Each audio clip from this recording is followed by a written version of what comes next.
یہ زلزلہ کتنی شدت کا تھا. تاہم افطار کے وقت جہاں جہاں بھی لوگ بیٹھے ہوئے تھے وہ ایک دم سے اپنے گھروں سے باہر نکلے ہیں اور زوردار جھٹکوں کے بعد کافی زیادہ کچھ علاقوں کے اندر کیونکہ کافی تیز جھٹکے محسوس ہوئے ہیں لوگوں میں خوف ہراس بھی پایا جاتا ہے. ظاہر بتائیے گا، بتایا جا رہا ہے اطلاعات آ رہی ہیں لاہور تک یہ جھٹکے محسوس کیے گئے ہیں.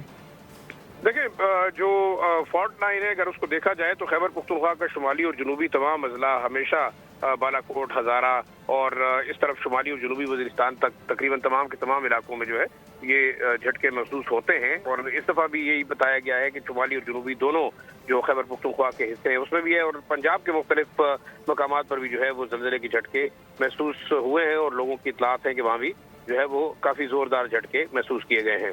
ظاہر شاہ فی الحال کسی نقصان کی اطلاع تو نہیں؟ دیکھیں ابتدائی طور پر نہیں بتایا جا سکتا کہ زلزلے کی شدت کتنی ہے لیکن تقریباً کم ڈیوریشن کا یہ زلزلہ تھا لیکن کافی تیز تھا اور کافی لوگوں کے اندر خوف ہراس پایا گیا ہے. تاہم اس وقت تک میٹرولوجیکل ڈپارٹمنٹ کے مطابق وہ تمام سینٹرز جو ہے وہ ڈیٹا اکٹھا کر رہے ہیں اور اس کے بعد بتایا جا سکے گا کہ آیا اس کی شدت کتنی تھی. تاہم نقصانات کے حوالے سے ابھی تک ریسکیو 112 یا دوسرے جو حکومتی ادارے ہیں پی ڈی ایم اے ہیں کسی قسم کی اطلاعات وہاں سے وصول نہیں ہوئی. ٹھیک ہے، بہت شکریہ آپ کا ظاہر شاہ. ملک میں غربت کی شرح تشویشناک حد تک بڑھ گئی ہے. وفاقی وزیر احسن اقبال کہتے ہیں کہ 2019 میں غربت کی شرح 21.9% تھی جو 2025 میں بڑھ کر 28.9% تک جا پہنچی ہے. وزارت منصوبہ بندی کی ملک میں غربت اور عدم مساوات سے متعلق رپورٹ جاری. پاکستان شماریات بیورو کے مطابق پاکستان کے شہری علاقوں میں غربت کا تناسب 11% سے بڑھ کر 17.4% تک پہنچ گیا. دیہی علاقوں میں غربت کی شرح 28.2% سے بڑھ کر 36.2% ریکارڈ کی گئی. پنجاب میں غربت 16.5% سے بڑھ کر 23.3% ہو گئی. سندھ میں غربت 24.5% سے بڑھ کر 32.6% تک جا پہنچی. خیبر پختونخوا میں غربت 28.7% سے بڑھ کر 35.3% رہی. بلوچستان میں غربت 8.41% سے بڑھ کر 47% تک پہنچ گئی. وزیر منصوبہ بندی احسن اقبال کا کہنا ہے کہ گزشتہ 7 سالوں میں غربت میں 7% اضافہ ہوا جس کی وجہ معاشی عدم استحکام ہے. ان کا کہنا تھا صوبوں کو بھرپور وسائل ایوارڈ ہوئے ہیں. غربت اور پسماندگی کو ختم کرنا صوبائی معاملہ ہے. اور بھی آپ بتائیں کہ گزشتہ ہفتے بھی مہنگائی کی شرح 1.16% اضافہ ہوا. 22 اشیاء کی قیمتیں بڑھ گئیں جبکہ ماہ رمضان میں عوام بھی بڑھتی مہنگائی کے ہاتھوں پریشان نظر آ رہے ہیں. اس حوالے سے رپورٹ دیکھیے.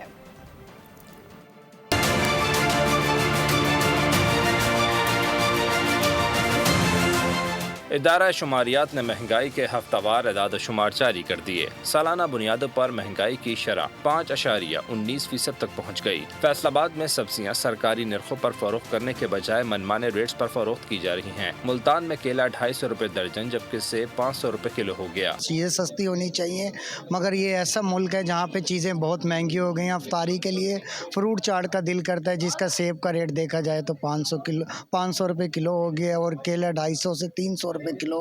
ادھر کافی مہنگے دام میں بک رہے ہیں. یہاں پہ تقریباً 1 کلو پہ 10 سے 20 روپے کم بک رہا ہے. ہماری کلیکٹیو مینٹیلٹی ریفلیکٹ ہوتی ہے کہ ہم رمضان کے مقدس مہینے کا اس طریقے سے ناجائز فائدہ اٹھاتے ہیں اور آرٹیفیشل ہائکس کریٹ کرتے ہیں. لیکن اب ہم 24 گھنٹے متحرک ہیں. کوئی بھی کمپلینٹ آ رہی ہے ود ان 1 آور کمپلینٹ کا ازالہ کیا جا رہا. سکھر میں رمضان بچت کیمپ لگائے گئے ہیں جہاں اشیاء قدر سستے داموں دستیاب ہیں. حیدرآباد میں مہنگائی کی روک تھام کے لیے منافع خوروں کے خلاف کارروائیوں کا آغاز بھی کر دیا گیا. رواں مالی سال پہلے 7 ماہ میں سونے کی درآمدات میں بڑی کمی ریکارڈ کی گئی ہے. جولائی تا جنوری سونے کی درآمدات 71.23% تک گر گئی.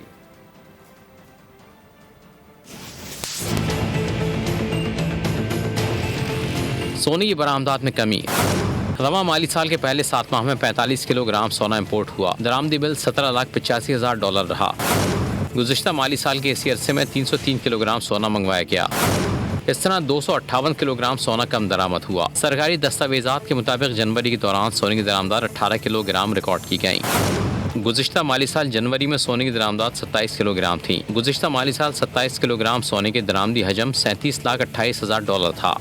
قومی ایکشن پلان 2021 کے تحت مرکزی اپیکس کمیٹی کے اجلاس انفارمیشن ڈومین کے جامع پلان آف ایکشن کی باضابطہ منظوری دی گئی۔ مارکہ حق کے بعد دشمن کے بیانیہ کا مدلل توڑ کرنے کی حکمت عملی پر غور کیا گیا۔ قومی ایکشن پلان 2021 کے تحت مرکزی اپیکس کمیٹی کا اجلاس انفارمیشن ڈومین کے جامع پلان آف ایکشن کی باضابطہ منظوری۔ کمیٹی نے طے کیا کہ قومی بیانیے کو مضبوط بنانا وقت کی اہم ضرورت ہے۔ الیکٹرانک، ڈیجیٹل اور آؤٹ ڈور میڈیا کے ذریعے مربوط مہم، فلمیں اور دستاویزی پروگراموں کے ذریعے قومی بیانیے کو مستحکم کرنے کی حکمت عملی بنائی گئی۔ مارکہ حق کے بعد دشمن کے بیانیے کا بہتر توڑ کرنے کی حکمت عملی پر تفصیلی تبادلہ خیال ہوا۔ سندھ کے سینئر وزیر شرجیل میمن نے کہا، جامع ایکشن پلان میں متحدہ قومی بیانیے کی تشکیل، پاکستانی شناخت اور پیغام پاکستان کا فروغ کیا جانا چاہیے۔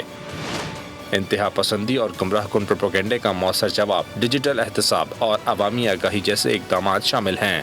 وزارت صحت کے منصوبوں میں تاخیر کا ذمہ دار کون؟ وجوہات کیا ہیں؟ قومی اسمبلی کی قائمہ کمیٹی برائے صحت نے وزیر صحت سے سوال پوچھ لیے۔ مصطفیٰ کمال نے فنڈز کی کمی کو وجہ قرار دے دیا۔ وفاقی وزیر صحت نے کہا کہ عید کے بعد اجلاس بلائیں، 3 گھنٹے میں ساری تفصیل بتا دوں گا۔ قومی اسمبلی قائمہ کمیٹی برائے صحت کے اجلاس میں کمیٹی ممبر سحر کامران نے اہم سوالات اٹھا دیے۔ کہا، وزارت صحت PSDP پروگرام کے تحت منصوبے تاخیر کا شکار ہیں، اس کا ذمہ دار کون ہے؟ تاخیر ہونے سے جو نقصان ہو رہا ہے اس کا جواب کون دے گا؟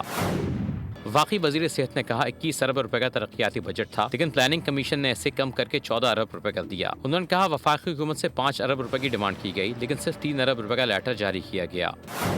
مصطفیٰ کمال نے کہا معاشی مسائل اور محدود وسائل کے سبب رواں سال کوئی نیا منصوبہ شروع نہیں کیا جا سکا۔ حکومت نے جناح میڈیکل کمپلیکس اور ہیپاٹائٹس کنٹرول منصوبے کے لیے انتہائی محدود فنڈز فراہم کیے، جس سے ترقیاتی کام متاثر ہو رہے ہیں۔ وزیر صحت نے عید کے بعد اجلاس بلانے کی تجویز دی۔ یقین دلایا گیا 3 گھنٹے میں سب بیان کر دوں گا۔ زور دیا کہ مہم جوئی کے بجائے وزارت کی اصل کہانی سامنے لائی جائے۔ وفاقی حکومت نے پارلیمنٹ کا مشترکہ اجلاس 2 مارچ کو طلب کرنے کا فیصلہ کر لیا ہے۔ ذرائع کے مطابق وفاقی حکومت نے صدر مملکت آصف علی زرداری کو سمری ارسال کر دی ہے۔ ذرائع کے مطابق صدر مملکت آصف علی زرداری مشترکہ اجلاس سے خطاب کریں گے۔ صدر کے خطاب کے بعد قومی اسمبلی کے نئے پارلیمانی سال کا آغاز ہوگا۔ پارلیمنٹ کا مشترکہ اجلاس 2 مارچ کو دوپہر 3 بجے ہوگا۔ پہلی سحری کی خوشی میں صبح سویرے اٹھنے والے 16 افراد اب بھی نیند سو گئے۔ کراچی سولزر بازار میں گیس لیکیج کا دھماکہ ہوا، حادثے کی CCTV سامنے آ گئی ہے۔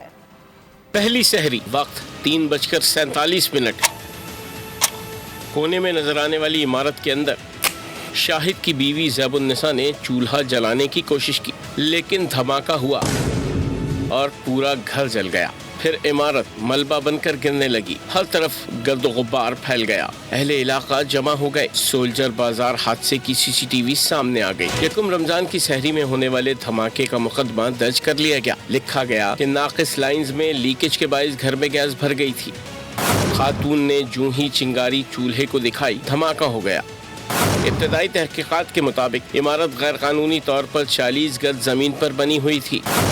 صرف یہی نہیں، TR گارڈر اور نائلان سے بنی چھتوں پر 4 منزلیں کھڑی تھیں۔ پولیس نے پلاٹ کے مالک ارشاد کو گرفتار کر لیا۔ FIR کے مطابق ارشاد نے 2007 سے 8 کے دوران یہ عمارت بنائی تھی۔ حادثے میں 16 افراد جاں بحق ہوئے اور 15 زخمی ہیں۔ مزید خبروں اور اپڈیٹس کے لیے وزٹ کیجیے ہماری ویب سائٹ bolnews.com۔ دیکھتے رہیے بول۔ سبسکرائب کریں اور بیل دبائیں تاکہ کوئی خبر رہ نہ جائے۔